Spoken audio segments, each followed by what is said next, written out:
Notre aventure usinage du pommeau continue. Donc ici, on a vu la partie tout simplement dressage, pointage, perçage long. On a vu ici une ébauche, on a vu ici une ébauche en plongée, en rampe. On a vu un petit peu les histoires de gorge, comment on pouvait les finir et les ébaucher. Donc là, on va voir maintenant la partie arrière, où là, on va retrouver nos cycles de gorge, qui peuvent être même en ébauche, comme on le voit ici, en finition, et puis il y aura bien sûr le tronçonnage. Dans un dernier temps, on verra ce qui est axe C, c'est-à-dire le trou qui est ici.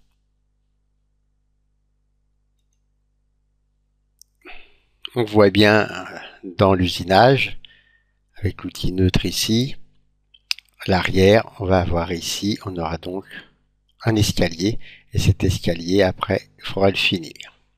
La difficulté de l'arrière, on peut le voir tout de suite ici, c'est qu'il ne faut pas que la pièce tombe ou casse. Donc on est obligé de faire une ébauche, finir, venir ébaucher, et quand on est vraiment sûr que tout est fait, là on viendra tronçonner.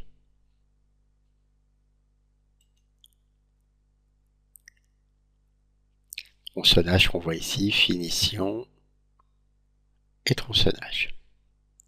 On vient au centre, automatiquement la pièce se casse et puis on dégage. Donc on en était là, on avait fait plein d'essais sur les gorges. Donc notre pièce pour l'instant a des choses de fait, mais pas l'arrière. On peut d'ailleurs reprendre où on en était. Bon, il y a des usinages qui sont en double ou en triple, puisqu'on a fait les gorges de 2 ou 3 façons différentes. Ce n'est pas très grave, on va tout de même regarder sur la vidéo ce que ça donne. Notre brute, si on va jusqu'à la fin, voilà où on en est en ce moment. L'usinage, les gorges. On peut remarquer ici des traces dans les gorges, puisque la gorge a été usinée avec plusieurs outils.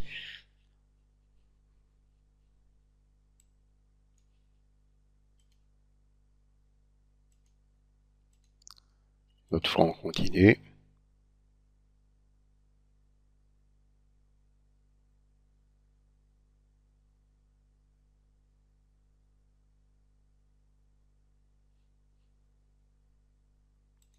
On peut donc passer à l'arrière. L'arrière va s'usiner avec des cycles de gorge.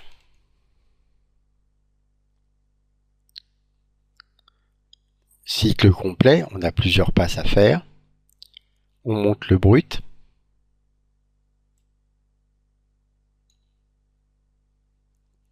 On monte la pièce finie. Ici, on a montré en même temps les gorges pour montrer qu'on peut aussi les ébaucher ou les finir dans ce cycle-là. Mais on n'est pas obligé. Là, ce qui nous intéresse le plus, c'est l'arrière de la pièce.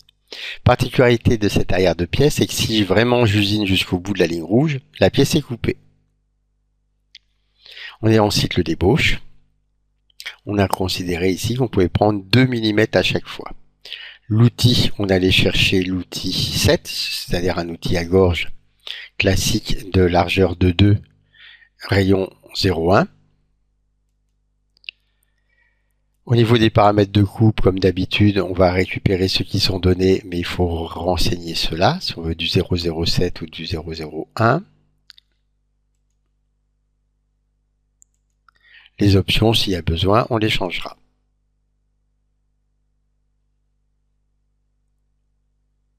Particularité ici, on voit un décalage radial sur pièce de 1 mm. Je vais mettre 0 et on va regarder ce que ça donne.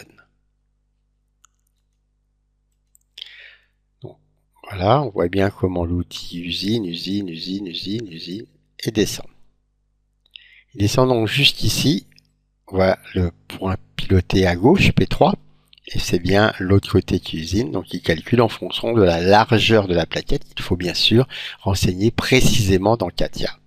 Si la plaquette fait 2,4, il faudra changer et mettre 2,4 dans CATIA.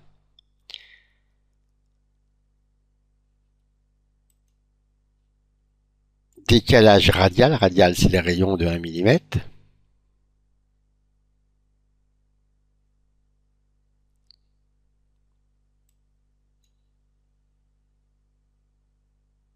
Je ne touche plus. J'ai donc laissé l'équivalent d'une surépaisseur. Sauf que cette surépaisseur, je ne l'ai pas laissée perpendiculaire au rayon, je l'ai laissé vers le haut. C'est comme si j'avais décalé tout mon usinage vers le haut de 1 mm. Donc ça permet d'avoir de la matière qui reste pour la finition et surtout de ne pas trop fragiliser la pièce. À quel moment s'arrête la gorge? Pourquoi est-ce qu'elle s'arrête là et pas ailleurs? En réalité, il prend le dernier point d'usinage qui est là, et il remonte à la perpendiculaire. Donc de ce point-là, il est remonté, et c'est ça la fin. Maintenant, est-ce qu'il a la place de faire encore un saut? On voit la largeur du saut. Non. Donc comme il n'a pas la place de refaire un saut, il va pas plus loin, il s'arrête là. On est en cycle d'ébauche. Pour qu'il vienne ici, il faudrait aller plus loin. Mais moi, ça m'arrange bien puisque je ne veux pas fragiliser la pièce. On avait vu d'ailleurs qu'il existe une option de contournage.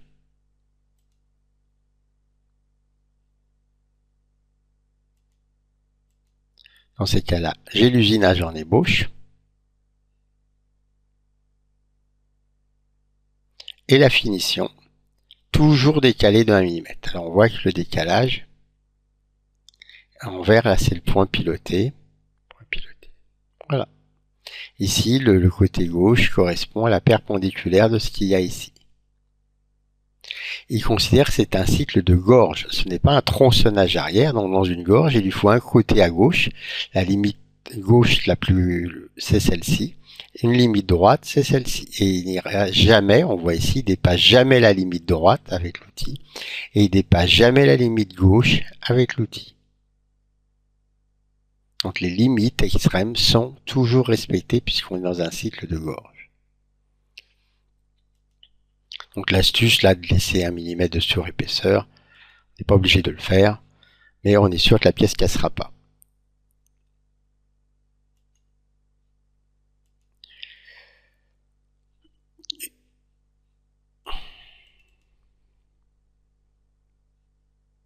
On va regarder ce que ça donne en vidéo.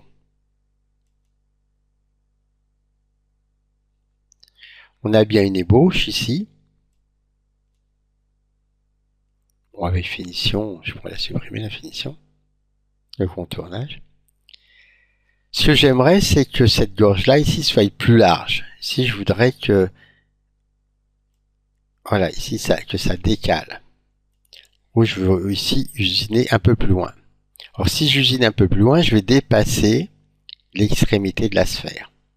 Alors, si je veux dépasser l'extrémité de la sphère, je suis obligé de construire un bout de droite, ici ou ailleurs. Je construis un bout de droite parce que je veux vraiment ébaucher ce qu'il y a là.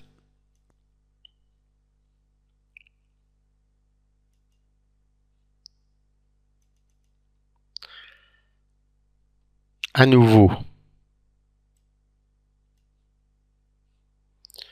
une ébauche, et je vais lui montrer ce petit bout de droite. Ce petit bout de droite, donc il va usiner, il va s'arranger pour ne jamais dépasser ni d'un côté ni de l'autre.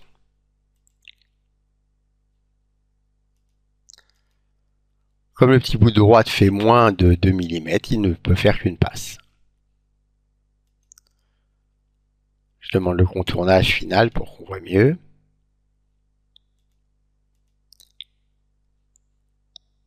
Voilà, il plonge une fois au centre et puis il peut faire des deux côtés. Là, c'est juste une ébauche. Donc, j'ai pas besoin de contournage. Donc, l'astuce consiste à avoir fait un petit bout de droite. Où est-ce que j'ai fait ce petit bout de droite? Comme d'habitude, on va dans la pièce, dans la NC Setup, dans l'ensemble, de préférence dans le brut, et ici dans mon esquisse numéro 2, que j'avais déjà utilisé tout à l'heure. Esquisse numéro 2, oui, c'est bien ça. Ah oui, elle est invisible pour l'instant, donc je la vois pas. Voilà, tout à l'heure, on avait rajouté ce petit bout de droite là qui nous permettait de venir faire notre plongée pour faire la gorge. Et cette fois-ci, à l'autre bout ici, je vois apparaître la pièce.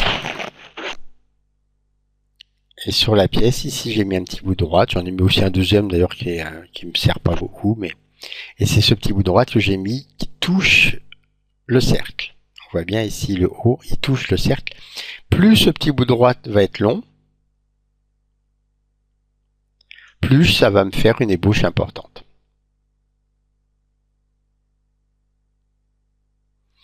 Je n'ai pas mis ce bout de droite sur l'axe, comme ça je suis sûr d'avoir au moins 8 mm au rayon qui vont rester pour pas que la pièce se coupe.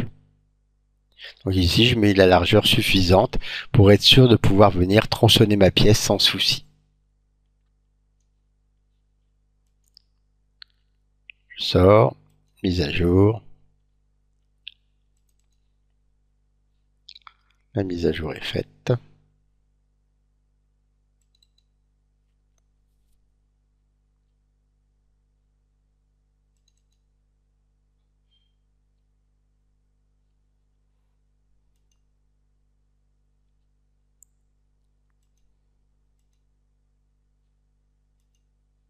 Voilà, il n'y a pas de contournage.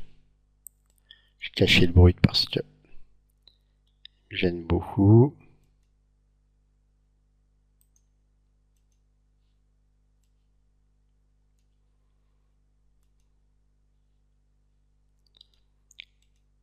Comme la droite est plus longue, il me fait 2 ou 3 passes pour aller jusqu'au bout.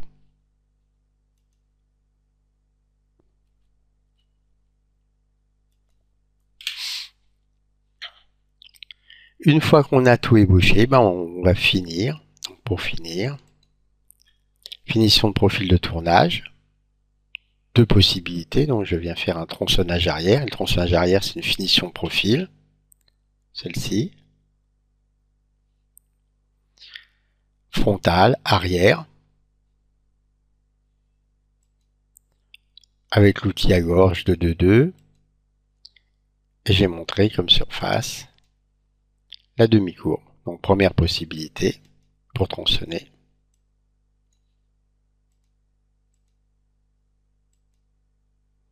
Et on voit bien que Katia calcule la trajectoire de P3 alors que c'est l'autre point P4 qui usine.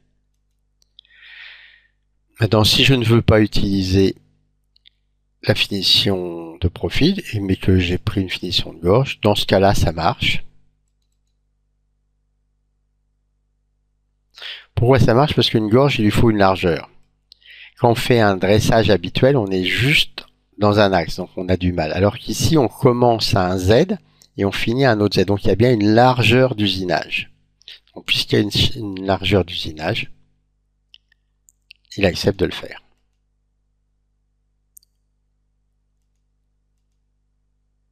Ouais, le pointillon, on s'inquiète pas, c'est l'usinage précédent.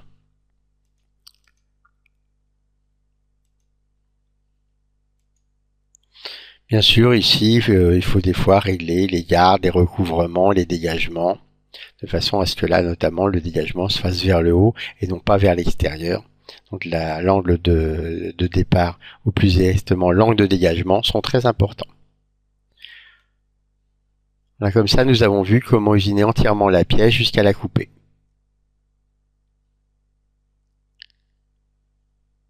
On pourrait aussi essayer d'autres systèmes, mais la dernière étape qui nous reste à faire, c'est de voir comment on perce le trou. Déjà, pour percer le trou, soit on n'a pas de tour axe C, il faut prendre un centre d'usinage, soit on a un trou axe C, dans ce cas-là, on va utiliser notre trou axe C, ça sera la dernière étape.